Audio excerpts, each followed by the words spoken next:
ਵਾਹਿਗੁਰੂ ਜੀ ਕਾ ਖਾਲਸਾ, ਵਾਹਿਗੁਰੂ ਜੀ ਕੀ ਫਤਿਹ। ਜਿਹੜੇ ਗੁਰਸਿੱਖ ਪਿਆਰੇ ਆਪਣੇ ਪਰਿਵਾਰ ਸਮੇਤ ਬੱਚਿਆਂ ਨਾਲ ਬੈਠ ਕੇ ਅਰਥਾਂ ਸਮੇਤ ਸਹਿਜ ਪਾਠ ਕਰਨਾ ਚਾਹੁੰਦੇ ਨੇ, ਉਹਨਾਂ ਵਾਸਤੇ ਇੱਕ ਕੰਟੀਨਿਊ ਸੀਰੀਜ਼ ਸ਼ੁਰੂ ਕੀਤੀ ਗਈ ਹੈ। ਅੱਧੇ ਘੰਟੇ ਦੀ ਵੀਡੀਓ ਤੁਸੀਂ ਗੁਰੂ ਦੇ ਪਿਆਰ ਵਿੱਚ ਆ ਕੇ ਫੋਲੋ ਕਰਨੀ ਹੈ।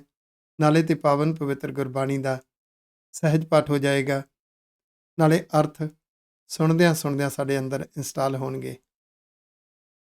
ਕਿਸੇ ਸਮੇਂ ਵੀ ਇਸ ਅਰਥਾਂ ਸਮੇਤ ਸਹਿਜ ਪਾਠ ਦੇ ਪਿਛਲੇ ਐਪੀਸੋਡਸ ਦੇਖਣ ਵਾਸਤੇ YouTube ਦੇ ਗੁਰਗਿਆਨ ਟੀਵੀ ਤੇ ਜਾਣਾ। ਇਹ ਲੋਗੋ ਤੁਹਾਨੂੰ ਦਿਖਾਈ ਦੇਗਾ। ਗੁਰਗਿਆਨ ਟੀਵੀ ਦੇ ਅੰਦਰ ਇੱਕ ਪਲੇਲਿਸਟ ਹੈ SGGS ਸਹਿਜ ਪਾਠ ਵਿਦ ਮੀਨਿੰਗਸ। ਉਸ ਵਿੱਚ ਇਹ ਸਾਰੇ ਐਪੀਸੋਡਸ ਤੁਹਾਨੂੰ ਮਿਲ ਜਾਣਗੇ।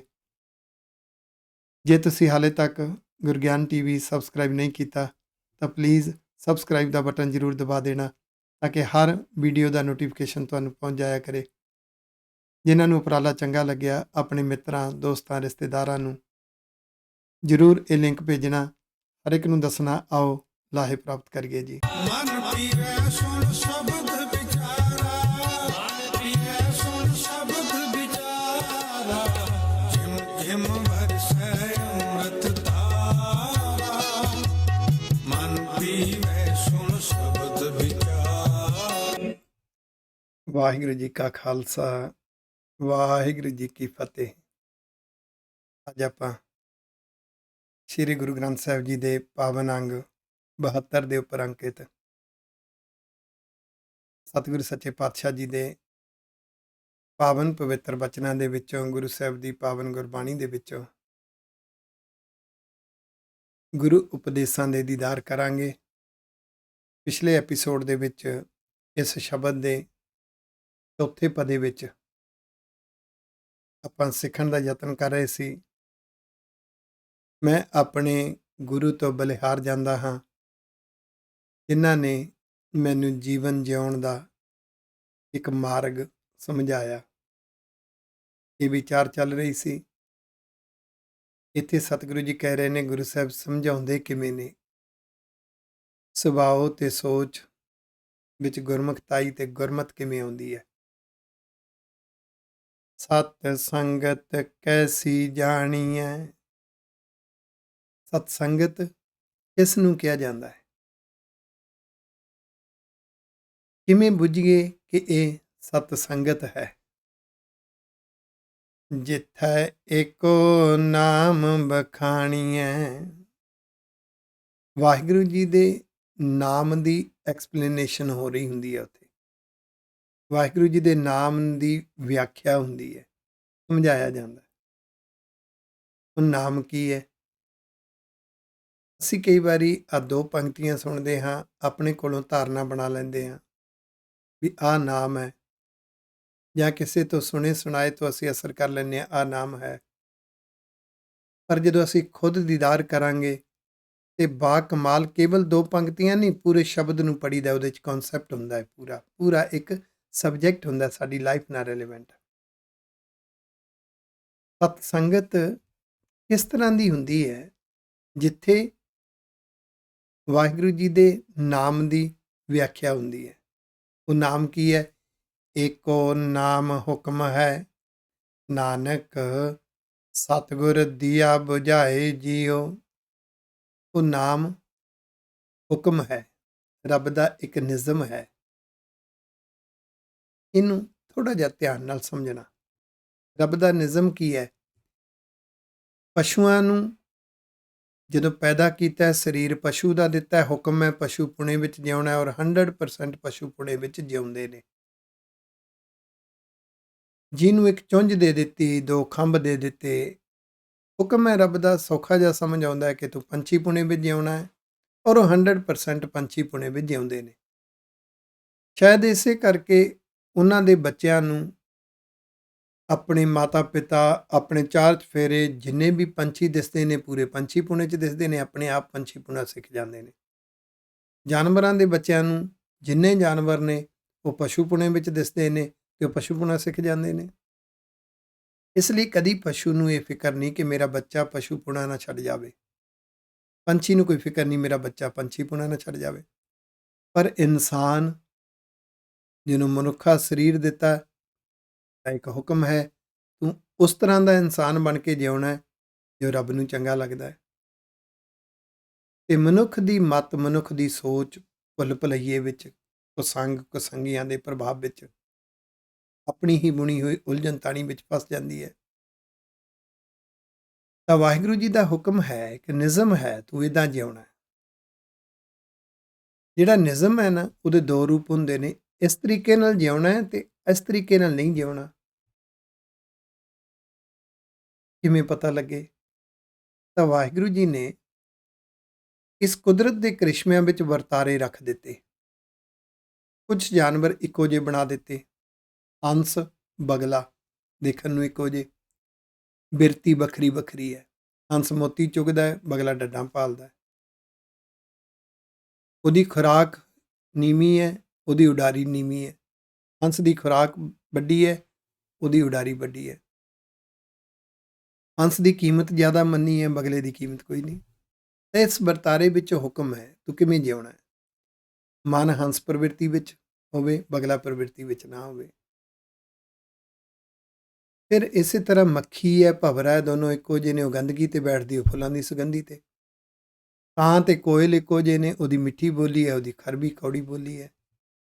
ਤਾਂ ਉਹ ਵਰਤਾਰਿਆਂ ਵਿੱਚੋਂ ਦੱਸਿਆ ਗਿਆ, ਸਮਝਾ ਰਹੇ ਨੇ ਵਾਹਿਗੁਰੂ ਜੀ ਵੀ ਕਿਵੇਂ ਜਿਉਣਾ ਹੈ। ਪਰ ਸਾਡੀ ਇਤਨੀ ਮੱਤ ਨਹੀਂ ਕਿ ਅਸੀਂ ਸਮਝ ਸਕੀਏ। ਤਾਂ ਉਸ ਨੂੰ ਬੜਾ ਸੌਖਾ ਕਰਕੇ ਨਾਨਕ ਸਤਿਗੁਰ ਦੀਆ ਬੁਝਾਏ ਜੀਓ। ਫਿਰ ਧਿਆਨ ਨਾਲ ਪੜ੍ਹਨਾ, ਏਕੋ ਨਾਮ ਹੁਕਮ ਹੈ, ਨਾਨਕ ਸਤਿਗੁਰ ਦੀਆ ਬੁਝਾਏ ਜੀਓ। ਗੁਰੂ ਦੀ ਆਵਾਜ਼ ਨੇ, ਗੁਰੂ ਗ੍ਰੰਥ ਸਾਹਿਬ ਜੀ ਦੇ ਅੰਦਰੋਂ ਜਦੋਂ ਸਤਿਗੁਰ ਸਰੂਪ ਦੇ ਦੀਦਾਰ ਕੀਤੇ ਨਾ, ਤਾਂ ਉਸ ਆਵਾਜ਼ ਨੇ, ਉਸ ਉਪਦੇਸ਼ਾਂ ਨੇ ਸੋਝੀ ਕਰਵਾ ਦਿੱਤੀ ਕਿ ਜਿਉਣਾ ਕਿਵੇਂ। ਆਖੋ ਵਾਹਿਗੁਰੂ। ਸੁਭਾਅ ਕਿਸ ਤਰ੍ਹਾਂ ਦਾ ਹੋਵੇ, ਸੋਚ ਕਿਸ ਤਰ੍ਹਾਂ ਦੀ ਹੋਵੇ, ਭਾਵਨਾ ਕਿਸ ਤਰ੍ਹਾਂ ਦੀ ਹੋਵੇ। ਇਸ ਸੋਚ ਨੂੰ ਸਮਝਣ ਤੋਂ ਬਿਨਾਂ, ਗੁਰੂ ਦੀ ਆਵਾਜ਼ ਨੂੰ ਫੋਲੋ ਕਰਨ ਤੋਂ ਬਿਨਾਂ, ਮੰਨਣ ਤੋਂ ਬਿਨਾਂ, ਇਹ ਜਗ ਵਾਹਿਗੁਰੂ, ਇਹ ਜਗਤ ਭਰਮ ਭੁਲਾਇਆ, ਭੁੱਲ ਗਿਆ। ਆਪਣੇ ਅੰਦਰ ਖੁਦ ਹੀ ਪੈਦਾ ਕੀਤੇ ਰਸਾਂ ਕਸਾਂ ਦੀ ਉਲਝਣ ਤਾਣੀ ਵਿੱਚ ਉਲਝ ਗਿਆ। ਆਪਣੇ ਅੰਦਰ ਪੈਦਾ ਕੀਤੀਆਂ ਭਾਵਨਾਵਾਂ ਵਿੱਚ ਹੀ ਗੁਆਚ ਗਿਆ। ਆਪਣੇ ਅੰਦਰ ਖੁਦ ਹੀ ਸਿਰਜੇ ਹੋਏ ਜਜ਼ਬਾਤਾਂ ਵਿੱਚ ਗੁਆਚ ਗਿਆ, ਜਿਹਨੂੰ ਪਿੱਛੇ ਸ੍ਰੀ ਰਾਗ ਵਿੱਚ ਕਿਹਾ ਸੀ ਬਾਬਾ, ਮਾਇਆ ਰਚਨਾ ਤੋਂ। ਮਨੁੱਖ ਦੇ ਅੰਦਰ ਇੱਕ ਰਚਨਾ ਰਚੀ ਗਈ, ਉਹਦੀ ਸੋਚ ਦੀ, ਭਾਵਨਾ ਦੀ। ਉਹਦੇ ਵਿੱਚ ਇਹਦੇ ਖੁਦ ਨਾਲ ਧੋਖਾ ਹੋ ਗਿਆ। ਇਹ ਜਗਤ ਉਪਦੇਸ਼ ਨੂੰ ਮੰਨਣ ਤੋਂ ਬਿਨਾਂ ਭਰਮਿਆ ਹੋਇਆ, ਭਟਕਿਆ ਹੋਇਆ। ਆਪਹੁ ਤੁਧ ਖੁਆਇਆ, ਕਿਉਂਕਿ ਰੱਬ ਦਾ ਇੱਕ ਨਿਯਮ ਸੀ, ਜਿਸ ਤਰ੍ਹਾਂ ਦੀ ਭਾਵਨਾ ਹੈ ਉਸ ਤਰ੍ਹਾਂ ਦੀ ਜੀਵਨ ਧਾਰਾ ਬਣੇਗੀ। ਜਿੱਧਰ ਨੂੰ ਜਜ਼ਬਿਆਂ ਦੀ ਦਿਸ਼ਾ ਹੈ, ਉਹਦੀ ਸੋਚ ਦੀ ਦਿਸ਼ਾ ਹੈ, ਉਧਰ ਨੂੰ ਜੀਵਨ ਤੁਰੇਗਾ। ਉਹਦੇ ਨਿਯਮ ਬਣਾਏ ਕਰਕੇ ਉਸ ਨਿਯਮ ਵਿੱਚ ਹੀ ਉਹ ਉਧਰ ਉਲਝ ਗਿਆ। ਇਹਨੂੰ ਕਿਹਾ ਜਾਂਦਾ ਆਪ ਹੀ ਰੱਬ ਨੇ ਉਹਨੂੰ ਉਸ ਪਾਸੇ ਗੁਆਚ ਦਿੱਤਾ ਹੈ। ਭਾਵ ਉਸ ਨਿਯਮ ਦੇ ਵਿੱਚ, ਰੱਬ ਦੇ ਨਿਯਮ ਵਿੱਚ ਬਹੁਤ ਕੁਝ ਅੰਦਰੋਂ ਗੁਆ ਰਿਹਾ। ਪ੍ਰਤਾਪ ਲੱਗਾ ਦੁਹਾਗਣੀ, ਭਾਗ ਜਿਨ੍ਹਾਂ ਕੇ ਨਾਹੀਂ ਜੀਓ।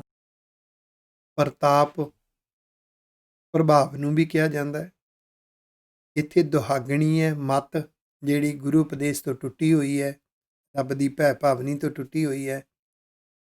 ਇੱਥੇ ਪ੍ਰਤਾਪ ਪਰਾਇਆ ਪ੍ਰਭਾਵ, ਕੁਸੰਗ ਵਾਲੇ ਪ੍ਰਭਾਵ ਵਿੱਚ ਨਿਕਲਿਆ ਹੋਇਆ, ਉਹਨੂੰ ਪਰਾਇਆ ਤਾਪ, ਰੌਂਗ ਅਟੈਂਸ਼ਨ, ਉਹਦੇ ਵਿੱਚ ਮੱਤ ਦੁਹਾਗਣੀ ਹੋ ਗਈ। ਉਹਦੇ ਅੰਦਰ ਚੰਗੇ ਭਾਗ ਨਹੀਂ ਸੀ, ਚੰਗੇ ਗੁਣ ਨਹੀਂ ਸੀ, ਚੰਗੀ ਭਾਵਨਾ ਨਹੀਂ ਸੀ, ਚੰਗੇ ਜਜ਼ਬੇ ਨਹੀਂ ਸੀ, ਪਿਆਰ ਦੀ ਦਿਸ਼ਾ ਚੰਗੇ ਪਾਸੇ ਨਹੀਂ ਸੀ।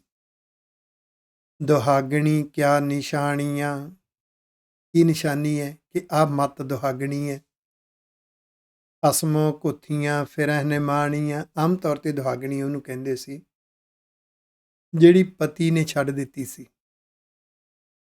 ਮੱਤ ਉਹ ਦੁਹਾਗਣੀ ਹੈ ਜਿਹਨੂੰ ਗੁਰੂ ਦੇ ਉਪਦੇਸ਼ ਮੰਨਣ ਦਾ ਪਿਆਰ ਹੀ ਨਹੀਂ ਜਾਗਿਆ। ਆਖੋ ਵਾਹਿਗੁਰੂ। ਗੁਰੂ ਸਾਹਿਬ ਦੇ ਉਪਦੇਸ਼ ਨੂੰ ਸਮਝਣਾ, ਉਪਦੇਸ਼ ਨੂੰ ਮੰਨਣਾ ਜਜ਼ਬਾ ਹੀ ਨਹੀਂ ਜਾਗਿਆ। ਰੱਬ ਦੇ ਭੈ ਵਿੱਚ, ਸ਼ੁਕਰਾਨੇ ਵਿੱਚ, ਵਾਹਿਗੁਰੂ ਜੀ ਦੀ ਮਿੱਠੀ ਮਿੱਠੀ ਯਾਦ ਵਿੱਚ ਜਿਉਣ ਦੀ ਸੋਚ ਹੀ ਨਹੀਂ ਪੈਦਾ ਹੋਈ, ਅੰਦਰੋਂ ਘੁੱਥੀ ਹੈ, ਪੁੰਜੀ ਹੋਈ ਹੈ, ਅੰਦਰੋਂ ਖਾਲੀ ਹੈ, ਨਿਮਾਣੀ ਹੈ। ਕਿਹਦੇ ਤੇ ਮਾਣ ਕਰੇ? ਉਹ ਪੈਸੇ ਤੇ ਮਾਣ ਕਰਦੀ ਹੈ, ਪ੍ਰਾਪਰਟੀ ਤੇ ਮਾਣ ਕਰਦੀ ਹੈ, ਉਹ ਦੁਨਿਆਵੀ ਪ੍ਰਾਪਤੀਆਂ ਤੇ ਮਾਣ ਕਰਦੀ ਹੈ। ਮਤ ਇਹੀ ਪ੍ਰਾਪਤੀਆਂ ਉਹਨੂੰ ਉਲਝਣ ਤਾਣੀ ਵਿੱਚ ਫਸਾਈ ਬੈਠੀਆਂ ਨੇ। ਨਿਮਾਣੀ ਹੈ ਉਹ। ਮੈਲੇ ਵੇਸ ਤਿਨਾ ਕਾਮਣੀ, ਦੁਖੀ ਰਹਿਣ ਵਿਹਾਏ ਜੀਓ। ਦੁਹਾਗਣੀ ਦੇ ਜੀਵਨ ਨੂੰ ਮੈਲਾ ਮੰਨਿਆ। ਮਤ ਜਿਹੜੀ ਗੁਰੂ ਉਪਦੇਸ਼ ਤੋਂ, ਰੱਬ ਦੇ ਪਿਆਰ ਤੋਂ, ਰੱਬ ਦੇ ਨਾਮ ਤੋਂ ਟੁੱਟੀ ਹੋਈ ਹੈ ਨਾ, ਉਹ ਦੁਖੀ ਹੈ। ਉਹਦੀ ਜ਼ਿੰਦਗੀ ਦੀ ਰਾਤ ਵਿਅਰਥ ਜਾ ਰਹੀ ਹੈ। ਸੁਹਾਗਣੀ ਕਿਆ ਕਰਮ ਕਮਾਇਆ। ਜਿਹੜੀ ਮਤ ਸੁਹਾਗਣੀ ਹੈ, ਉਹਨੇ ਕਿਹੜਾ ਕਰਮ ਕਮਾਇਆ ਹੈ? ਇਸ ਤਰ੍ਹਾਂ ਦਾ ਕਰਮ ਕੀਤਾ ਹੈ। ਪੂਰਬ ਲਿਖਿਆ ਫਲ ਪਾਇਆ। ਇੱਥੇ ਧਿਆਨ ਦੇਣਾ, ਪੂਰਬ ਲਿਖਿਆ। ਉਸ ਮਤ ਦੀ ਸੋਚ ਵਿੱਚ ਪਹਿਲਾਂ ਲਿਖਿਆ। ਜਿਹੜੀ ਮਾਂ ਆਪਣੇ ਬੱਚਿਆਂ ਨੂੰ ਦੁੱਧ ਚੁੰਘਾਉਂਦਿਆਂ ਬਾਣੀ ਪੜ੍ਹਦੀ ਹੈ, ਗੁਰਬਾਣੀ ਸੁਣਾਉਂਦੀ ਹੈ ਗਾ ਗਾ ਕੇ। ਜਿਹੜੀ ਮਾਂ ਆਪਣੇ ਬੱਚਿਆਂ ਨੂੰ ਸਾਖੀਆਂ ਸੁਣਾਉਂਦੀ ਹੈ, ਜਿਹੜੀ ਮਾਂ ਆਪਣੇ ਬੱਚਿਆਂ ਨੂੰ ਗੁਰਮਤ ਬਾਰੇ, ਗੁਰਬਾਣੀ ਦੇ ਅਰਥਾਂ ਬਾਰੇ ਦੱਸਦੀ ਹੈ, ਜਿਹੜੀ ਮਾਂ ਹਰ ਵੇਲੇ ਬੱਚਿਆਂ ਨੂੰ ਸਮਝਾ ਕੇ, ਰੋਕ ਕੇ, ਟੋਕ ਕੇ, ਪਿਆਰ ਨਾਲ ਝਿੜਕ ਕੇ ਉਹਨਾਂ ਨੂੰ ਇੱਕ ਗੁਰਮਤ ਦਾ ਦਾਇਰਾ ਦੱਸਦੀ ਹੈ, ਗੁਰਮਤ ਤੋਂ ਉਲਟ ਕਰਮ ਨਹੀਂ ਕਰਨ ਦਿੰਦੀ, ਉਹਨਾਂ ਦੀ ਸੋਚ ਨੂੰ ਐਸਾ ਘੜਦੀ ਹੈ, ਸੋਚ ਦੇ ਵਿੱਚ ਗੁਰਮਤ ਲਿਖੀ ਜਾਂਦੀ ਹੈ। ਵਾਹਿਗੁਰੂ, ਇਸ ਨੂੰ ਆਪਾਂ ਸ਼ਬਦ ਵਰਤ ਸਕਦੇ ਹਾਂ, ਜਿਹਨੂੰ ਘਰ ਵਿੱਚੋਂ ਕਲਚਰ ਮਿਲ ਗਿਆ ਗੁਰਸਿੱਖੀ ਦਾ, ਗੁਰਮਤ ਦਾ। ਫਿਰ ਉਹ ਜਿੱਥੇ ਜਿੱਥੇ ਵਿਚਰਿਆ ਉੱਥੋਂ ਕਲਚਰ ਮਿਲ ਗਿਆ, ਤਾਂ ਪਹਿਲਾਂ ਸੋਚ ਵਿੱਚ ਲਿਖਿਆ ਗਿਆ, ਫਿਰ ਫਲ ਪਾਇਆ। ਵਾਹਿਗੁਰੂ, ਜਿਨ੍ਹਾਂ ਘਰਾਂ ਵਿੱਚ ਕਲਚਰ ਹੀ ਕੋਈ ਨਹੀਂ, ਨਸ਼ੇ ਚੱਲਦੇ ਨੇ, ਕਲੇਸ਼ ਚੱਲਦਾ ਹੈ, ਇੱਕ ਦੂਸਰੇ ਨੂੰ ਨੀਵਾਂ ਦਿਖਾਉਣ ਦੀਆਂ ਗੱਲਾਂ ਚੱਲਦੀਆਂ ਨੇ, ਬੱਚਿਆਂ ਅੰਦਰ ਗੁਰੂ ਕੀ ਸੋਚ ਕਿੱਥੇ ਆਏਗੀ? ਆਖੋ ਭਾਈ। ਜਿੱਥੇ ਲੱਚਰ ਗੀਤ ਚੱਲਦੇ ਨੇ, ਲੱਚਰ ਫਿਲਮਾਂ ਚੱਲਦੀਆਂ ਨੇ, ਨੱਚਣਾ ਟੱਪਣ ਦਾ ਕਲਚਰ ਚੱਲਦਾ ਏ, ਉੱਥੇ ਗੁਰਬਾਣੀ ਦੇ ਪਿਆਰ ਵਾਲੀ ਸੋਚ ਕਿਵੇਂ ਲਿਖੀ ਜਾਏਗੀ ਅੰਦਰ? ਬਹੁਤ ਜ਼ਰੂਰੀ ਹੈ ਸਾਡੇ ਚਾਰ ਚਫੇਰੇ ਕਿਸ ਤਰ੍ਹਾਂ ਦਾ ਮਾਹੌਲ ਹੈ, ਕਿਸ ਤਰ੍ਹਾਂ ਦਾ ਵਾਤਾਵਰਣ ਹੈ, ਕਿਸ ਤਰ੍ਹਾਂ ਦਾ ਕਲਚਰ ਹੈ, ਉਹਦਾ ਅਸਰ ਪੈਂਦਾ ਹੈ, ਉਹਦੇ 'ਚੋਂ ਲਿਖਿਆ ਜਾਂਦਾ ਹੈ। ਇਸ ਲਈ ਗੁਰਮਤ ਵਾਲਾ ਮਾਹੌਲ, ਗੁਰਬਾਣੀ ਦੇ ਪਿਆਰ ਵਾਲਾ ਮਾਹੌਲ, ਗੁਰਸਿੱਖੀ ਵਾਲਾ ਮਾਹੌਲ ਆਪਣੇ ਘਰ ਵਿੱਚ ਤੈਨੂੰ ਆਪ ਸਿਰਜਣ ਦੇ ਯਤਨ ਕਰਨੇ ਪੈਣਗੇ। ਉਹਦੇ ਨਾਲ ਸਾਡੇ ਅੰਦਰ ਵੀ, ਬੱਚਿਆਂ ਅੰਦਰ ਵੀ ਸੋਚ ਲਿਖੀ ਜਾਂਦੀ ਹੈ। ਜਿਹੜੀ ਸੋਚ ਹੈ ਉਹਨੂੰ ਕਹਿੰਦੇ ਪੂਰਬ ਲਿਖਿਆ ਪਾਇਆ। ਪਹਿਲਾਂ ਲਿਖਿਆ ਜਾਂਦਾ ਹੈ, ਵਿਚਾਰਧਾਰਾ ਬਣਦੀ ਹੈ, ਸੋਚ ਬਣਦੀ ਹੈ, ਫਿਰ ਉਹਦਾ ਫਲ ਮਿਲਦਾ ਹੈ। ਇਹਨੂੰ ਕਹਿੰਦੇ ਨੇ ਬਖਸ਼ਿਸ਼, ਇਹਨੂੰ ਕਹਿੰਦੇ ਨੇ ਰੱਬ ਦੀ ਨਜ਼ਰ, ਗੁਰੂ ਦੀ ਮਿਹਰ ਭਰੀ ਨਜ਼ਰ। ਨਦਰ ਕਰੇ ਕੈ ਆਪਣੀ, ਆਪੇ ਲਏ ਮਿਲਾਏ ਜੀਓ। ਜਿਨ੍ਹਾਂ ਦੇ ਅੰਦਰ ਵਿਚਾਰਧਾਰਾ ਲਿਖੀ ਗਈ, ਸੋਚ ਲਿਖੀ ਗਈ, ਫਿਰ ਵਾਹਿਗੁਰੂ ਜੀ ਬਖਸ਼ਿਸ਼ ਕਰਕੇ ਮਿਲਾ ਦਿੰਦੇ ਨੇ। ਉਸ ਤਰ੍ਹਾਂ ਦਾ ਮਾਹੌਲ ਮਿਲਦਾ ਰਹਿੰਦਾ ਹੈ। ਉਸ ਪਾਸੇ ਦੇ ਮਾਰਗ 'ਤੇ ਤੁਰਨਾ ਬੜਾ ਆਨੰਦਮਈ ਲੱਗਦਾ ਹੈ। ਜਜ਼ਬਾ ਵੱਧਦਾ ਜਾਂਦਾ ਹੈ, ਪਿਆਰ ਵੱਧਦਾ ਜਾਂਦਾ ਹੈ। ਇਹ ਰੱਬ ਦਾ ਨਿਜ਼ਮ ਹੈ, ਰੱਬ ਦਾ ਹੁਕਮ ਹੈ। ਇਹ ਮੇਰੇ ਗੁਰੂ ਪਾਤਸ਼ਾਹ ਨੇ ਸਿਖਾਇਆ ਹੈ। ਜਿੱਥੇ ਇਹਦੀ ਵਿਆਖਿਆ ਹੁੰਦੀ ਹੈ ਉਹਨੂੰ ਸਤਸੰਗਤ ਕਹਿੰਦੇ ਨੇ। ਆਖੋ ਵਾਹਿਗੁਰੂ। ਖਿਮਾ ਕਰ ਦੇਣੀ, ਕਈ ਵਾਰੀ ਗੁਰੂ ਦੇ ਘਰ ਵਿੱਚ ਅਸੀਂ ਸਤਸੰਗਤ ਸਮਝ ਕੇ ਜਾਂਦੇ ਹਾਂ। ਬਹੁਤ ਪ੍ਰਬੰਧਕ ਤੇ ਬਹੁਤ ਗ੍ਰੰਥੀ, ਰਾਗੀ, ਢਾਡੀ, ਪ੍ਰਚਾਰਕ ਸੁਚੇਤ ਨੇ, ਪਰ ਵਿਰਲੇ ਜਿੱਥੇ ਪ੍ਰਬੰਧਕਾਂ ਨੂੰ ਗੁਰਮਤ ਨਹੀਂ ਪਤਾ, ਜਿੱਥੇ ਲੋਭੀ, ਲਾਲਚੀ, ਕਰਮਕਾਂਡੀ ਅੰਦਰ ਸਟਾਫ ਹੋਏਗਾ, ਉੱਥੇ ਸਤਸੰਗਤ ਦੇ ਅੰਦਰ ਕਰਮਕਾਂਡ ਸਿਖਾਇਆ ਜਾ ਰਿਹਾ। ਆਖੋ ਵਾਹਿਗੁਰੂ। ਉੱਥੇ ਰੱਬ ਦੇ ਨਿਜ਼ਮ ਦੀ ਵਿਆਖਿਆ ਨਹੀਂ ਹੋ ਰਹੀ। ਇਹ ਗੱਲ ਯਾਦ ਰੱਖਿਓ, ਜਿੱਥੇ ਵਿਆਖਿਆ ਹੀ ਨਹੀਂ ਹੋ ਰਹੀ ਉੱਥੇ ਪ੍ਰਚਾਰ ਨਹੀਂ ਹੋ ਰਿਹਾ। ਜਿੱਥੇ ਪ੍ਰਚਾਰ ਨਹੀਂ ਹੋ ਰਿਹਾ ਉੱਥੇ ਰਿਜ਼ਲਟ ਨਹੀਂ ਆ ਰਿਹਾ। 30-40 ਸਾਲ ਸਤਸੰਗਤ ਹੁੰਦੀ ਹੋਵੇ, ਦੀਵਾਨ ਸਜਦੇ ਹੋਣ, ਅੰਮ੍ਰਿਤ ਸੰਚਾਰ ਹੋਇਆ ਹੀ ਨਹੀਂ, ਕੋਈ ਆਪ ਸਹਿਜ ਪਾਠ ਕਰਨ ਲੱਗਿਆ ਹੀ ਨਹੀਂ, ਬੱਚਿਆਂ ਨੂੰ ਨੱਚਣਾ ਟੱਪਣਾ, ਭੰਗੜਾ ਹੋਰ ਆਦਿਕ ਦੇ ਵਿੱਚ ਖਿੱਚਿਆ ਜਾ ਰਿਹਾ, ਬੱਚਿਆਂ ਨੂੰ ਗੁਰਬਾਣੀ ਸਿਖਾਉਣ ਦਾ ਮਾਹੌਲ ਹੀ ਨਹੀਂ ਬਣਿਆ, ਫਿਰ ਉਹਨੂੰ ਅਸੀਂ ਸਤਸੰਗਤ ਕਹਿੰਦੇ ਹਾਂ? ਨਹੀਂ, ਸਤਸੰਗਤ ਕੈਸੀ ਜਾਣੀ ਹੈ ਜਿੱਥੇ ਇੱਕੋ ਨਾਮ ਬਖਾਣੀ ਹੈ। ਉੱਥੇ ਤਾਂ ਜਦੋਂ ਇਹ ਨਿਯਮ ਦੱਸਿਆ ਜਾਏਗਾ, ਹੁਕਮ ਜਿਨ੍ਹਾਂ ਨੂੰ ਮਨਾਇਆ, ਫਿਰ ਵਾਹਿਗੁਰੂ ਜੀ ਦੀ ਬਖਸ਼ਿਸ਼ ਹੁੰਦੀ। ਉਹ ਹੁਕਮ, ਉਹ ਉਪਦੇਸ਼ ਮਨ ਨੇ ਮੰਨਿਆ। ਜਿਨ੍ਹਾਂ ਦੇ ਮਨ ਨੂੰ ਐਸਾ ਮਾਹੌਲ ਮਿਲਿਆ, ਵਾਹਿਗੁਰੂ ਜੀ ਨੇ ਉਸ ਮਨ ਨੂੰ ਮਨਾ ਲਿਆ। ਆਖੋ ਵਾਹਿਗੁਰੂ। ਜਿਨ੍ਹਾਂ ਨੂੰ ਮਾਹੌਲ ਮਿਲ ਗਿਆ, ਬਖਸ਼ਿਸ਼ ਮਿਲ ਗਈ। ਤੇਨੇ ਅੰਤਰ ਸ਼ਬਦ ਵਸਾਇਆ, ਅੰਦਰ ਫਿਰ ਬੜਾ ਚੰਗਾ ਲੱਗਿਆ। ਆਪਾਂ ਦੇਖਦੇ ਜਿੱਥੇ 20, 30, 40 ਸਾਲ ਕਦੀ ਪ੍ਰਚਾਰ ਨਹੀਂ ਹੋਇਆ, ਉੱਥੇ ਕੋਈ ਜਜ਼ਬੇ ਵਾਲਾ ਪ੍ਰਚਾਰਕ ਪਹੁੰਚਦਾ ਹੈ। ਉਹ ਗੁਰੂ ਦੀ ਸਿੱਖੀ, ਗੁਰਮਤ, ਗੁਰਬਾਣੀ ਦਾ ਪ੍ਰਚਾਰ ਕਰਦਾ ਹੈ। ਲੋਕਾਂ ਦੇ ਮਨਾਂ ਨੂੰ ਚੰਗਾ ਲੱਗਦਾ ਹੈ। ਰੱਬ ਨੇ ਉਹਨਾਂ ਦੇ ਮਨਾਂ ਨੂੰ ਮਨਾ ਲਿਆ। ਉਹਨਾਂ ਦੇ ਅੰਦਰ ਉਪਦੇਸ਼ ਵਸਦਾ ਹੈ, ਅਨਾਉਂਸਮੈਂਟ ਹੁੰਦੀ ਹੈ, ਅੰਮ੍ਰਿਤ ਸੰਚਾਰ ਹੋਏਗਾ, ਬੜੇ ਪ੍ਰਾਣੀ ਤਿਆਰ ਹੋ ਜਾਂਦੇ ਨੇ, ਕਿਉਂਕਿ ਉਹਨਾਂ ਦੇ ਅੰਦਰ ਉਪਦੇਸ਼ ਵਸ ਗਿਆ। ਆਖੋ ਵਾਹਿਗੁਰੂ। ਇਸ ਲਈ ਸਤਸੰਗਤ ਦੀ ਮਹਾਨਤਾ ਹੈ। ਹਰ ਗੁਰਦੁਆਰਾ ਸਾਹਿਬ ਦੇ ਅੰਦਰ ਵੱਧ ਤੋਂ ਵੱਧ ਗੁਰਮਤ ਦੀ ਵਿਆਖਿਆ, ਪ੍ਰੋਪਰ ਤਤ ਗੁਰਮਤ ਦੀ ਵਿਆਖਿਆ ਹੋਵੇ, ਗੁਰੂ ਦੇ ਉਪਦੇਸ਼ਾਂ ਦੀ ਰੋਸ਼ਨੀ ਵਿੱਚ ਹੋਵੇ, ਕਰਮਕਾਂਡ ਦੇ ਦਾਇਰੇ ਵਿੱਚ ਨਾ ਹੋਵੇ, ਕਿਸੇ ਜੋਗ ਮਤ ਦੇ ਪ੍ਰਭਾਵ ਵਿੱਚ ਜਾਂ ਕਿਸੇ ਹੋਰ ਮਤ ਦੇ ਪ੍ਰਭਾਵ ਵਿੱਚ ਨਾ ਹੋਵੇ, ਗੁਰਮਤ ਦੇ ਪ੍ਰਭਾਵ ਵਿੱਚ ਪ੍ਰਚਾਰ ਹੋਵੇ। ਉਹਦੀਆਂ ਲਹਿਰਾਂ ਉੱਠਣਗੀਆਂ, ਮਾਹੌਲ ਬਣੇਗਾ, ਏਕਤਾ ਵਾਲਾ ਮਾਹੌਲ ਸਿਰਜਿਆ ਜਾਏਗਾ, ਆਪਸੀ ਪਿਆਰ ਸਤਿਕਾਰ ਵਾਲਾ ਮਾਹੌਲ ਸਿਰਜਿਆ ਜਾਏਗਾ। ਇਹੋ ਹੀ ਤੇ ਮਕਸਦ ਹੁੰਦਾ ਗੁਰਬਾਣੀ ਨੂੰ ਵਿਚਾਰਨ ਦਾ। ਤਿੰਨ ਅੰਤਰ ਸ਼ਬਦ ਵਸਾਇਆ, ਅੰਦਰ ਗੁਰੂ ਦੇ ਉਪਦੇਸ਼ ਨਾਲ ਪਿਆਰ ਬਣ ਗਿਆ, ਚੰਗਾ ਲੱਗਿਆ, ਮੰਨਣ ਦੀ ਭਾਵਨਾ ਬਣ ਗਈ। ਉਹਨੂੰ ਕਹਿੰਦੇ ਅੰਤਰ ਉਪਦੇਸ਼ ਵਸ ਗਿਆ। ਵਾਹਿਗੁਰੂ ਜੀ ਨੇ ਵਸਾ ਦਿੱਤਾ। ਉਹਦਾ ਨਿਯਮ ਹੈ, ਸਹੀਆਂ ਸੋ ਸੁਹਾਗਣੀ, ਜਿਨ ਸਹਿ ਨਾਲ ਪਿਆਰ, ਮਤ ਉਹ ਸੋਹਣੀ ਹੈ, ਉਹ ਸੁਹਾਗਣੀ ਹੈ ਜਿਹਦਾ ਆਪਣੇ ਪਤੀ ਵਾਹਿਗੁਰੂ ਜੀ ਨਾਲ ਪਿਆਰ ਹੈ। ਉਹਦੀ ਨਿਸ਼ਾਨੀ, ਉਹ ਮਿੱਠੀ ਮਿੱਠੀ ਯਾਦ ਦੇ ਰਸ ਵਿੱਚ ਜਿਉਏਗੀ। ਉਹ ਮਤ ਵਾਹਿਗੁਰੂ ਜੀ ਦੇ ਭੈ ਭਾਵਨੀ ਵਿੱਚ ਜਿਉਏਗੀ, ਫੈਸਲੇ ਲਵੇਗੀ। ਉਹ ਮਤ ਵਾਹਿਗੁਰੂ ਜੀ ਦੇ ਸ਼ੁਕਰਾਨੇ ਦੇ ਰਸ ਵਿੱਚ ਜਿਉਏਗੀ। ਜਿੰਨਾ ਭਾਣੇ ਕਾ ਰਸ ਆਇਆ, ਉਹਨਾਂ ਨੂੰ ਪਤਾ ਲੱਗਿਆ ਮੇਰਾ ਕਿਹੜਾ ਸੁਭਾਅ ਮੇਰੇ ਗੁਰੂ ਨੂੰ ਚੰਗਾ ਲੱਗਦਾ ਹੈ। ਇੱਕ ਛੋਟੇ ਜਿਹੇ ਬੱਚੇ ਨੂੰ ਪਤਾ ਹੁੰਦਾ ਹੈ, ਦੇਖੋ ਤੁਸੀਂ ਤੁਰਿਆ ਜਾ ਰਿਹਾ, ਰੇੜਿਆ ਜਾ ਰਿਹਾ, ਉਹਨੂੰ ਪਤਾ ਮੇਰੀ ਮਾਂ ਰੁਕਦੀ ਹੈ, ਬਾਰ-ਬਾਰ ਦੇਖਦਾ। ਜਦੋਂ ਉਹਨੂੰ ਪਤਾ ਨਾ ਮਾਂ ਹੁਣ ਝਿੜਕਦੀ ਹੈ ਜਾਂ ਬੁਲਾਉਂਦੀ ਹੈ, ਰੁਕ ਜਾਂਦਾ। ਉਹ ਖਿੱਚ ਉਹਦੇ ਅੰਦਰ ਹੈ, ਉਧਰ ਲਿਜਾਣਾ ਚਾਹੁੰਦੀ ਹੈ, ਪਰ ਉਹਨੂੰ ਇਹ ਵੀ ਪਤਾ ਮੇਰੀ ਮਾਂ ਨੂੰ ਕੀ ਚੰਗਾ ਲੱਗਦਾ ਹੈ। ਇਸੇ ਤਰ੍ਹਾਂ ਮੇਰੇ ਗੁਰੂ ਪਾਤਸ਼ਾਹ ਨੂੰ ਕੀ ਚੰਗਾ ਲੱਗਦਾ, ਵਾਹਿਗੁਰੂ ਜੀ ਨੂੰ ਕੀ ਚੰਗਾ ਲੱਗਦਾ। ਇਹ ਗੁਰੂ ਦੀ ਬਾਣੀ ਨੇ ਸਤਸੰਗਤ ਦੇ ਵਿੱਚ ਜਦੋਂ ਵਿਆਖਿਆ ਹੋਈ ਹੈ, ਵਿਆਖਿਆ ਜਿੱਥੇ ਹੁੰਦੀ ਹੈ ਉਹੀ ਸਤਸੰਗਤ ਹੈ। ਇਸ ਨੇ ਇਹ ਰਸ ਦੇ ਦਿੱਤਾ ਗੁਰੂ ਦੇ ਭਾਣੇ ਵਿੱਚ ਤੁਰਨ ਦਾ, ਗੁਰਮਤਿ ਅਨੁਸਾਰ ਤੁਰਨ ਦਾ। ਉਹਦੀ ਨਿਸ਼ਾਨੀ ਤਿੰਨ ਵਿੱਚੋਂ ਭਰਮ ਚੁਕਾਇਆ। ਉਹਨਾਂ ਦੇ ਅੰਦਰ ਜਿਹੜਾ ਭੁਲੇਖਾ ਸੀ ਨਾ, ਵੀ ਅਸੀਂ ਧਰਮ ਦੇ ਕਰਮ ਕਰਦੇ ਹਾਂ, ਗੁਰੂ ਦਾ ਹੁਕਮ ਨਹੀਂ ਮੰਨਦੇ, ਤਾਂ ਕੀ ਹੋ ਗਿਆ, ਅਸੀਂ ਧਰਮੀ ਹੈ। ਉਹ ਧਰਮ ਦੇ ਕਰਮਾਂ ਦੀ ਗਿਣਤੀ ਕਰਕੇ ਅਸੀਂ ਦਾਨ ਕਰਦੇ ਹਾਂ, ਅਸੀਂ ਸੇਵਾ ਕਰਦੇ ਹਾਂ, ਅਸੀਂ ਗੁਰੂ ਘਰ ਜਾਂਦੇ ਹਾਂ, ਅਸੀਂ ਗੁਰੂ ਘਰ ਬੈਠਦੇ ਹਾਂ। ਇੱਕ ਭਰਮ ਸੀ, ਪਰ ਉਪਦੇਸ਼ ਨਹੀਂ ਸੀ ਮੰਨਦੇ। ਮੰਨਣਾ ਦੂਰ ਦੀ ਗੱਲ, ਉਪਦੇਸ਼ ਕੌੜਾ ਲੱਗਦਾ। ਫਿਰ ਇਹ ਭਰਮ ਦੂਰ ਹੋ ਗਿਆ। ਖਵਾ ਗੁਰਬਾਣੀ ਦੀ ਵਿਆਖਿਆ ਨੇ ਇਹ ਭਰਮ ਦੂਰ ਕਰ ਦਿੱਤਾ। ਇੱਦਾਂ ਕਹਿ ਲਓ, ਰੱਬ ਨੇ ਭਰਮ ਦੂਰ ਕਰ ਦਿੱਤਾ। ਗੁਰੂ ਸਾਹਿਬ ਨੇ ਉਹਦਾ ਭਰਮ ਜਿਹੜਾ ਸੀ ਦੂਰ ਕਰ ਦਿੱਤਾ। ਨਾਨਕ ਸਤਿਗੁਰ ਐਸਾ ਜਾਣੀਐ, ਜੋ ਸਭ ਸਹਿ ਲਏ ਮਿਲਾਏ ਜੀਓ। ਇਹ ਨਾਨਕ ਜੀ, ਮੇਰੇ ਗੁਰੂ ਦੀ ਆਵਾਜ਼, ਰੱਬੀ ਆਵਾਜ਼, ਸਤਿਗੁਰ ਸਰੂਪ ਗੁਰੂ ਗ੍ਰੰਥ ਸਾਹਿਬ ਜੀ ਦੇ ਅੰਦਰ ਇਹ ਐਸਾ ਹੈ, ਇਹਨੂੰ ਸਮਝ ਲੈਣਾ, ਜਾਣ ਲੈਣਾ, ਇਹਨੂੰ ਜਾਣਨਾ ਚਾਹੀਦਾ, ਸਮਝਣਾ ਚਾਹੀਦਾ। ਐਸਾ ਜਾਣੀਏ ਇਸ ਨੇ ਹਰ ਇੱਕ ਨੂੰ ਇਸ ਮਾਰਗ ਤੇ ਮਾਰਗ ਦੇ ਰਸ ਨਾਲ, ਗੁਰੂ ਦੇ ਰਸ ਨਾਲ, ਵਾਹਿਗੁਰੂ ਜੀ ਦੀ ਯਾਦ ਵਿੱਚ, ਵਾਹਿਗੁਰੂ ਜੀ ਦੀ ਭੈ ਭਾਵਨੀ ਵਿੱਚ, ਗੁਰੂ ਦੇ ਉਪਦੇਸ਼ਾਂ ਦੇ ਨਾਲ ਮਿਲਾ ਲੈਣਾ ਹੈ। ਗੁਰੂ ਦੀ ਆਵਾਜ਼ ਨੇ ਸਤਿਗੁਰ ਮਿਲਿਆ ਫਲ ਪਾਇਆ।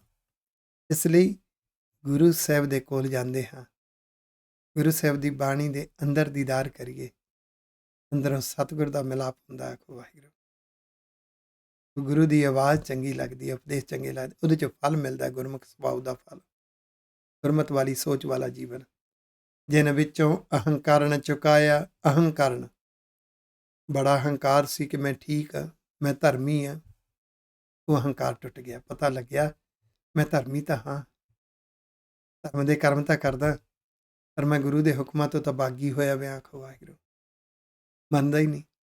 ਉਹ ਅਹੰਕਾਰ ਫਿਰ ਗੁਰੂ ਦੀ ਬਾਣੀ ਦੇ ਅੰਦਰੋਂ, ਸਤਿਗੁਰ ਸਰੂਪ ਨੇ, ਗੁਰੂ ਦੀ ਆਵਾਜ਼ ਨੇ, ਗੁਰੂ ਸਾਹਿਬ ਦੇ ਉਪਦੇਸ਼ ਨੇ ਇਹ ਹੰਕਾਰ ਖਤਮ ਕਰ ਦਿੱਤਾ।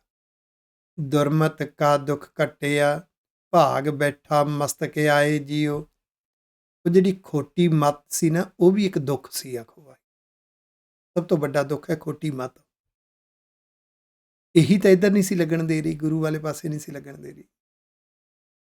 ਕੱਟਿਆ ਗਿਆ ਇਹ ਦੁੱਖ। ਅੰਦਰ ਭਾਗ ਬੈਠਾ, ਕਿੱਥੇ? ਮਸਤਕ ਆਏ ਜੀਓ। ਸੋਚ ਦੇ ਵਿੱਚ ਗੁਰੂ ਦੀ ਸੋਚ ਬੈਠ ਗਈ, ਆਖੋ ਵਾਹਿਗੁਰੂ। ਗੁਰਮਤ ਵਾਲੀ ਸੋਚ ਅੰਦਰ ਬੈਠ ਗਈ। ਅੰਮ੍ਰਿਤ ਤੇਰੀ ਬਾਣੀਆਂ, ਫਿਰ ਗੁਰੂ ਦੀ ਬਾਣੀ, ਗੁਰੂ ਦੇ ਬਚਨ, ਗੁਰੂ ਦੇ ਉਪਦੇਸ਼, ਐਸਾ ਰਸ ਆਇਆ, ਅੰਮ੍ਰਿਤ ਰਸ। ਇਹ ਰਸ ਮਰਦਾ ਨਹੀਂ, ਮ੍ਰਿਤੂ ਤੋਂ ਰਹਿ। ਇਸ ਲਈ ਅੰਮ੍ਰਿਤ ਦਾ ਰਸ ਚਿਮ ਚਿਮ ਅੰਮ੍ਰਿਤ ਦਾ ਤੇਰਿਆਂ ਭਗਤਾਂ ਹਿਰਦੈ ਸਮਾਣਿਆ, ਜਿਨ੍ਹਾਂ ਨੂੰ ਗੁਰੂ ਦੇ ਉਪਦੇਸ਼ ਅਨੁਸਾਰ ਜੀਵਨ, ਗੁਰਮੁਖ ਸੁਭਾਅ, ਗੁਰਮੁਖ ਸੋਚ ਵਿੱਚ ਜੀਵਨ ਜਿਉਣ ਵਾਲੀ ਅਸਲੀ ਭਗਤੀ, ਪ੍ਰੈਕਟੀਕਲ ਜੀਵਨ ਜਿਉਣ ਵਾਲੀ ਭਗਤੀ ਮਿਲ ਗਈ ਨਾ, ਉਹਨਾਂ ਦੇ ਹਿਰਦੇ ਵਿੱਚ ਇਹ ਬੜਾ ਚੰਗਾ ਲੱਗਦਾ, ਬਹੁਤ ਮਿੱਠਾ ਲੱਗਦਾ। ਸੁਖ ਸੇਵਾ ਅੰਦਰ ਰੱਖਿਆ, ਆਪਣੀ ਨਦਰ ਕਰੈ ਨਿਸਤਾਰ ਜੀਓ। ਉਹ ਫਿਰ ਜਿਹੜਾ ਅਸਲੀ ਆਨੰਦ, ਅਸਲੀ ਰਸ, ਅਸਲੀ ਹੈ ਨਾ, ਉਹ ਰੱਬ ਦੀ ਭਾਵਨਾ ਨੂੰ ਮੰਨਣ ਦੀ ਸੇਵਾ। ਰੱਬੀ ਉਪਦੇਸ਼, ਰੱਬੀ ਉਪਦੇਸ਼ ਕਿਹੜੇ ਨੇ? ਗੁਰੂ ਗ੍ਰੰਥ ਸਾਹਿਬ ਜੀ ਦੇ ਇਸ ਮੰਨਣ ਦੀ ਸੇਵਾ ਹੈ। ਇਹਦੇ ਵਿੱਚ ਰੱਖਿਆ ਇਹ ਰਸ, ਇਹਦੇ ਵਿੱਚ ਵਾਹਿਗੁਰੂ ਜੀ ਦੀ ਬਖਸ਼ਿਸ਼ ਹੈ। ਤੇ ਬਖਸ਼ਿਸ਼ ਜਦੋਂ ਮਿਲਦੀ ਹੈ, ਕਰੈ ਨਿਸਤਾਰ ਜੀਓ, ਫਿਰ ਸੁਭਾਅ ਸੋਚ ਮੈਂ ਕਰਨਾ ਆ ਗਿਆ। ਨਿਸਤਾਰ, ਮੈਨੇਜ ਕਰਨਾ, ਕਰਨਾ ਆ ਗਿਆ। ਸਤਿਗੁਰ ਮਿਲਿਆ ਜਾਣੀ ਹੈ, ਇਹਨੂੰ ਕਹਿੰਦੇ ਨੇ ਕਿ ਸਤਿਗੁਰ ਮਿਲਾ। ਮੈਂ ਫਿਰ ਦੁਹਰਾ, ਗੁਰੂ ਮਿਲਾਪ ਤਾਂ ਪ੍ਰਿਥੀ ਚੰਦ ਕੋਲੇ ਵੀ ਸੀ, ਕਿਉਂਕਿ ਗੁਰੂ ਅਰਜਨ ਦੇਵ ਸਾਹਿਬ ਜੀ ਮਹਾਰਾਜ ਗੁਰੂ ਸਨ ਤੇ ਸਕੇ ਪਿਤਾ ਸਨ।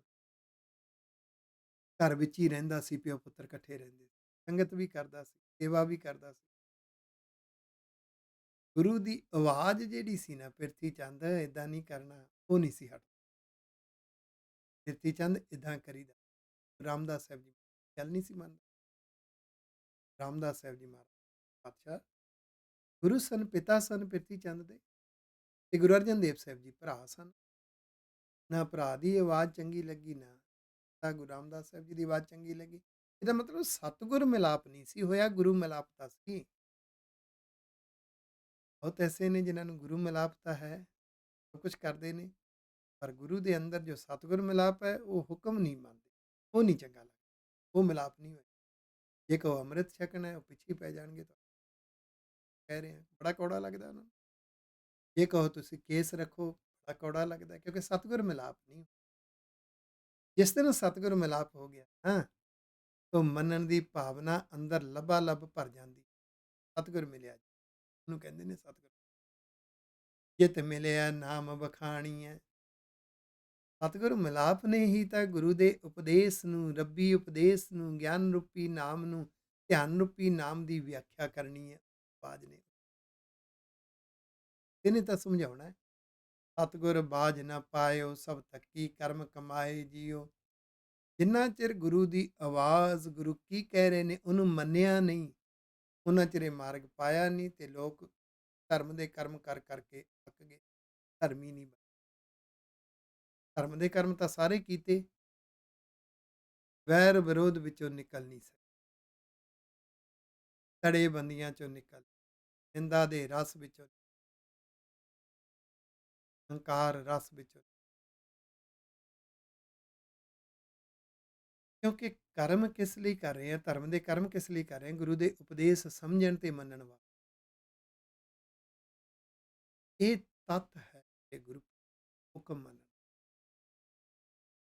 ਹਉ ਸਤਿਗੁਰ ਵਿਟੋਂ ਘੁਮਾਇਆ, ਇਸ ਲਈ ਉਸ ਹੁਕਮ ਨੂੰ, ਉਸ ਆਵਾਜ਼ ਨੂੰ ਸਤਿਗੁਰ ਸਰੂਪ ਕਹਿ ਦਿੱਤਾ। ਮੈਂ ਕੁਰਬਾਨ ਜਾਨਾ ਸਾਹਿਬ ਦੇ ਸਤਿਗੁਰ ਸਰੂਪ। ਤਿੰਨ ਸਰੂਪ ਮੰਨੇ ਨੇ, ਨਿਰਗੁਣ, ਸਰਗੁਣ, ਸਦਰੂਪ। ਸਰਗੁਣ ਸਰੂਪ ਵਿਜ਼ੀਬਲ ਪਾਰਟ ਹੁੰਦਾ ਹੈ, ਦਿਖਾਈ ਦੇਣ ਵਾਲਾ ਗੁਰੂ ਗ੍ਰੰਥ। ਸ਼ਬਦ ਸਰੂਪ ਉਪਦੇਸ਼ ਹੁੰਦਾ ਹੈ, ਅੰਦਰ ਹੈ ਉਹ ਗੁਰ ਸਰੂਪ।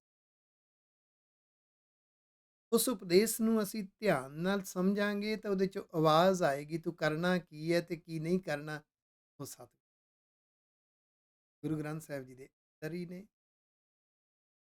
ਇਸ ਲਈ ਅਰਦਾਸ ਦੀ ਪੰਕਤੀ ਸ੍ਰੀ ਗੁਰੂ ਗ੍ਰੰਥ ਸਾਹਿਬ ਜੀ ਦੇ ਪਾਠ ਦੀਦਾਰ ਦਾ ਧਿਆਨ ਧਰ ਕੇ ਬੋਲੀ। ਪਾਠ ਦੀਦਾਰ ਕਰਾਂਗੇ, ਭਾਵਨਾ ਬਣੇਗੀ ਮੈਂ ਆਪਣੇ ਸਤਿਗੁਰੂ ਧੰਨ ਜਨ ਜਿਨ ਭ੍ਰਮ ਭੁਲਾ ਮਾਰਗ ਪਾਇਆ, ਮੇਰੇ ਸਤਿਗੁਰ ਸਰੂਪ ਨੇ ਮੈਨੂੰ ਭੁੱਲੇ ਹੋਏ ਨੂੰ ਮਾਰ ਕਿ ਮਨ ਜਿਹੜਾ ਭੁੱਲਿਆ ਨਾ ਇਹ ਮਾਰਗ ਪਾਤਾ। ਨਦਰ ਕਰੇ ਜੇ ਆਪਣੀ ਆਪੇ ਲਏ ਮਰ ਲਾਏ ਜੀਓ। ਇਹ ਜਦੋਂ ਮਨ ਗੁਰਮੁਖ ਸੁਭਾਅ ਵਿੱਚ ਵਿਚਰਦਾ ਹੈ ਨਾ, ਮਤ ਗੁਰਮਤ ਵਾਲੀ ਸੋਚ ਆ ਜਾਂਦੀ ਹੈ, ਗੁਰੂ ਦਾ ਬਖਸ਼ਿਆ ਹੋਇਆ, ਰੱਬੀ ਬਖਸ਼ਿਆ ਹੋਇਆ ਜੀਵਨ ਜਿਉਂਦਾ ਹੈ ਨਾ, ਉਹਨੂੰ ਕਹਿੰਦੇ ਨੇ ਕਿ ਵਾਹਿਗੁਰੂ ਜੀ ਨੇ ਇਹ ਨਜ਼ਰ, ਗੁਰੂ ਦੀ ਨਜ਼ਰ ਬਖਸ਼ਿਸ਼ ਹੈ ਗੁਰੂ ਦੀ। ਤੂੰ ਸਭਨਾ ਮਾਹੇ ਸਮਾਇਆ, ਮਹਿਸੂਸ ਹੁੰਦਾ ਵਾਹਿਗੁਰੂ ਜੀ ਹਰ ਵਰਤਾਰੇ ਵਿੱਚ ਸਮਾਏ ਹੋਏ ਨੇ। ਤਿਨ ਕਰਤਾ ਹੈ ਆਪ ਲੁਕਾਇਆ, ਉਹਨੇ ਆਪਣੇ ਆਪ ਨੂੰ ਇਨਵਿਜ਼ੀਬਲ। ਨਾਨਕ ਗੁਰਮੁਖ ਪ੍ਰਗਟ ਹੋਇਆ, ਜਾ ਕੋ ਜੋਤ ਤਰੀ ਕਰਤਾਰ ਜੀਓ। ਜਦੋਂ ਗੁਰੂ ਗਿਆਨ ਦੀ ਜੋਤ ਵਾਹਿਗੁਰੂ ਜੀ ਨੇ ਅੰਦਰ ਰੱਖ ਦਿੱਤੀ ਨਾ, ਸੋਝੀ ਸੋਝੀ ਗੁਰਮੁਖ ਗੁਰੂ ਦੇ ਮੁਖ ਵਿੱਚੋਂ ਨਿਕਲੇ ਹੋਏ ਉਪਦੇਸ਼ ਨੂੰ ਮੰਨ ਕੇ ਫਿਰ ਪ੍ਰਗਟ ਹੋ ਗਿਆ, ਮਹਿਸੂਸ ਹੋਇਆ ਉਸ ਆਨੰਦ ਰਸ ਵਿੱਚ ਜਿਉਣਾ ਹੀ ਅਸਲੀ ਲੱਗਣ ਲੱਗ। ਫਿਰ ਅੰਦਰ ਭਾਵਨਾ ਬਣੀ, ਆਪੇ ਖਸਮ ਨਿਵਾਜਿਆ, ਆਪੇ ਪਤੀ ਵਾਹਿਗੁਰੂ ਜੀ ਨਿਵਾਜਿਆ। ਇਹ ਸੁਭਾਅ ਸੋਚ ਵਾਹਿਗੁਰੂ ਜੀ ਨੇ ਆਪ ਹੀ ਕਿਰਪਾ। ਮੈਂ ਨਿਤ ਇਸ ਵੀਡੀਓ ਰਾਹੀਂ ਤੁਹਾਡੇ ਘਰਾਂ ਵਿੱਚ ਗੁਰੂ ਕੀ ਸੇਵਾ ਸਮਝ ਕੇ ਜਿੰਨੀ ਸੋਝੀ ਹੈ ਉਹ ਵਿਚਾਰ ਤੁਹਾਡੇ ਤੱਕ, ਇਹ ਸਾਰਾ ਨਜ਼ਾਰਾ ਵਾਹਿਗੁਰੂ ਜੀ ਨੇ। ਤੁਸੀਂ ਪਰਿਵਾਰ ਸਮੇਤ ਬੈਠਦੇ ਹੋ, ਤੁਹਾਡੇ ਬੱਚੇ ਨਾਲ ਬੈਠਦੇ ਨੇ, ਇਹ ਸਭ ਵਾਹਿਗੁਰੂ ਜੀ ਨੇ ਨਿਵਾਜਿਆ ਸਭ ਨੂੰ। ਜੀਓ ਪਿੰਡ ਦੇ ਸਾਜਿਆ, ਉਹਨੇ ਆਪ ਹੀ ਸਾਨੂੰ ਜੀਵਨ ਤੇ ਇਸ ਹੈ। ਆਪਣੇ ਸੇਵਕ ਕੀ ਪੈਜ ਰੱਖੀ ਆ, ਤੋਏ ਕਰ ਮਸਤਕ ਧਾਰ ਜੀਓ। ਜਿਹੜੇ ਉਹਦੇ ਸੇਵਕ ਬਣ ਜਾਂਦੇ ਨੇ, ਸਮਰਪਿਤ ਹੋ ਜਾਂਦੇ ਨੇ, ਆਤਮ ਸਮਰਪਿਤ ਭਾਵਨਾ ਗੁਰੂ ਨੂੰ, ਵਾਹਿਗੁਰੂ ਜੀ ਦੇ ਅੱਗੇ ਉਹਨਾਂ ਨੂੰ ਸੇਵਕ ਸਮਝ ਕੇ ਵਾਹਿਗੁਰੂ ਸੱਚੇ ਪਾਤਸ਼ਾਹ ਉਹਨਾਂ ਦੀ ਰੱਖਿਆ ਕਰਦੇ। ਦੋਏ ਕਰ ਮਸਤਕ, ਦੋ ਹੱਥ ਮਸਤਕ ਤੇ ਰੱਖਣੇ, ਭਾਵ ਸੋਚ ਵੀ ਦੇ ਦੇਣੀ, ਸੁਭਾਅ ਵੀ ਦੇ ਦੇਣਾ। ਵਾਹਿਗੁਰੂ ਸਭ ਸੰਜਮ ਰਹੇ ਸਿਆਣਪਾ। ਬਾਕੀ ਜਿਹੜੇ ਸੰਜਮ ਸੀ ਨਾ ਧਰਮ ਦੇ ਕਰਮ ਤੇ, ਬਾਕੀ ਜਿਹੜੀਆਂ ਸਿਆਣਪਾਂ ਸੀ ਜ਼ਿੰਦਗੀ, ਅਸਲੀ ਸੰਜਮ, ਅਸਲੀ ਧਰਮ ਦਾ ਕਰਮ ਆ ਗਿਆ। ਮੇਰਾ ਪ੍ਰਭ ਸਭ ਕੁਛ ਜਾਣਦਾ, ਕਿਉਂਕਿ ਵਾਹਿਗੁਰੂ ਜੀ ਜਾਣਦੇ ਨੇ, ਅੰਤਰਜਾਮੀ ਨੇ। ਪ੍ਰਗਟ ਪ੍ਰਤਾਪ ਵਰਤਾਇਓ, ਸਭ ਲੋਕ ਕਰੈ ਜੈਕਾਰ ਜੀਓ। ਉਹ ਆਪਣਾ ਪ੍ਰਤਾਪ ਪ੍ਰਗਟ ਰੂਪ ਵਿੱਚ ਬਤਾ ਦਿੰਦੇ ਆ, ਪ੍ਰਭਾਵ ਗੁਰੂ ਦੀ ਬਖਸ਼ਿਸ਼ ਦਾ ਪ੍ਰਭਾਵ ਪੈ ਜਾਂਦਾ ਆਪਣੇ ਆਪ ਜੀਵਨ ਜੈਕਾਰ ਹੁੰਦੀ ਹੈ, ਉਸ ਸੁਭਾਅ ਦੀ ਜੈ ਜੈਕਾਰ ਹੁੰਦੀ ਹੈ।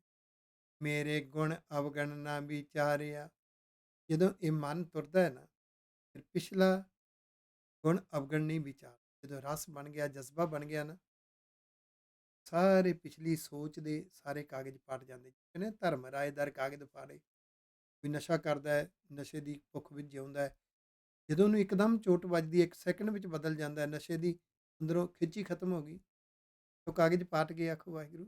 ਧਰਮ ਰਾਜਾ ਕੀ ਹੈ? ਰੱਬ ਦਾ ਨਿਜ਼ਮ। ਰੱਬ ਦੇ ਨਿਜ਼ਮ ਵਿੱਚ ਉਸ ਨੇ ਨਸ਼ਿਆਂ ਵਾਲੇ ਪਾਸੇ ਤੋਂ ਖਿੱਚਦਾ ਕਾਗਜ਼ ਹੀ ਪਾਟ ਗਿਆ। ਉਹ ਜਿਹੜੀ ਸੋਚ ਸੀ, ਉਹ ਵਿਚਾਰਧਾਰਾ ਪਾਟ ਗਈ। ਧਰਮ ਰਾਏ ਦਰ ਕਾਗਜ਼ ਪਾਰੇ, ਜਨ ਨਾਨਕ ਲੇਖਾ ਸਮਝਾ।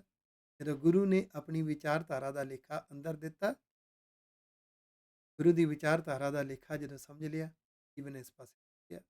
ਰੱਬ ਆਪਣਾ ਬਿਰਦ ਸੰਵਾਰਿਆ, ਫਿਰ ਵਾਹਿਗੁਰੂ ਜੀ ਦਾ ਹੈ ਬਿਰਦ। ਉਹ ਹਰ ਵੇਲੇ ਆਪਣੇ ਵਿੱਚ ਸੁਭਾਅ ਨੂੰ ਸੰਭਾਲਦੇ ਨੇ। ਜਦੋਂ ਕੋਈ ਉਹਨਾਂ ਦੀ ਸ਼ਰਨ ਪੈਂਦਾ ਹੈ, ਰਸ ਆ ਗਿਆ, ਵਾਹਿਗੁਰੂ ਜੀ ਤੋਰ ਲੈਂਦੇ ਨੇ। ਕੰਠ ਲਾਏ ਕਹਿ ਰੱਖਿਆ ਨ ਲੱਗਿਆ ਨਾ ਤੱਤੀ ਵਾਹੋ ਜੀਓ। ਆ ਜਿਹੜਾ ਆਨੰਦ ਆਉਂਦਾ ਨਾ, ਰਸ ਆਉਂਦਾ, ਇਹ ਵਾਹਿਗੁਰੂ ਜੀ ਦੀ ਇਹ ਆਪਣੀ ਗੱਲ। ਫਿਰ ਉਹ ਸੰਗੀ ਪ੍ਰਭਾਵ ਜਿਹੜੇ ਨੇ ਨਾ, ਔਗਣ ਨੇ, ਉਹਨਾਂ ਦੀ ਤੱਤੀ ਵਾਹ ਨਹੀਂ ਲੱਗਦੀ, ਔਗਣਾਂ ਦਾ ਪ੍ਰਭਾਵ। ਮੈਂ ਮਨ ਤਨ ਪ੍ਰਭੂ ਤੇ ਆਇਆ, ਫਿਰ ਮਨ ਤੇ ਤਨ ਨੇ ਭਾਵ ਸੋਚ ਸੁਭਾਅ ਤੇ ਕਰਮਾਂ ਕਰਕੇ ਵਾਹਿਗੁਰੂ ਦੇ ਨਿਯਮਾਂ ਵਿੱਚ ਪਰਉਪਕਾਰੀ ਬਣ ਜਾਂਦਾ ਹੈ, ਰੱਬੀ ਜੀਵਨ ਬਣ ਜਾਂਦਾ ਹੈ, ਗੁਰੂ ਦੇ ਉਪਦੇਸ਼ਾਂ ਵਾਲਾ ਜੀਵਨ। ਕੀ ਇੱਛਿਆੜਾ ਫਲ ਪਾਇਆ ਕਦੋਂ ਬਣਦਾ ਹੈ? ਜਦੋਂ ਅੰਦਰ ਇੱਕ ਗਹਿਰੀ ਇੱਛਾ ਬਣ ਜਾਂਦੀ ਹੈ ਮੈਂ ਜਿਉਂ, ਜਦੋਂ ਗੂੜੀ ਇੱਛਾ ਬਣ ਜਾਂਦੀ ਹੈ ਧੁਰ ਹਿਰਦੇ ਵਿੱਚ, ਜਜ਼ਬਾਤਾਂ ਵਿੱਚ, ਪਿਆਰ ਵਿੱਚ, ਤਰਲੇ ਭਰੀ ਭਾਵਨਾ ਵਿੱਚ, ਵਾਹਿਗੁਰੂ ਜੀ ਮੈਨੂੰ ਇਹ ਜੀਵਨ ਦੇ ਦਿਓ, ਫਿਰ ਇਸ ਇੱਛਾ ਨੂੰ ਫਲ। ਜਿਹਦੇ ਅੰਦਰ ਭਾਵਨਾ ਹੀ ਨਹੀਂ ਬਣੀ, ਇੱਛਾ ਹੀ ਨਹੀਂ ਬਣੀ, ਉਹਨਾਂ ਨੂੰ ਨਹੀਂ ਚੰਗਾ ਲੱਗਦਾ। ਸ਼ਾਹ ਪਾਤਸ਼ਾਹ ਸਿਰ ਖਸਮ ਤੂੰ, ਜਪ ਨਾਨਕ ਜੀਵੈ ਨਾਉ ਜੀਓ। ਵਾਹਿਗੁਰੂ ਸੱਚੇ ਪਾਤਸ਼ਾਹ ਪਾਤਸ਼ਾਹਾਂ ਦੇ ਪਾਸ ਪਾਤਸ਼ਾਹ ਨੇ,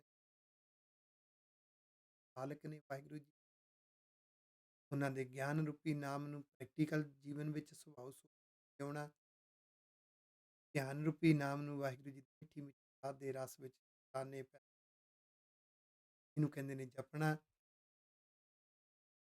ਇਸ ਤਰ੍ਹਾਂ ਜਿਉਣਾ, ਇਹਨੂੰ ਕਿਹਾ ਜਪ ਨਾਨਕ ਜੀ। ਸਤਿਗੁਰੂ ਕਿਰਪਾ ਕਰਨ।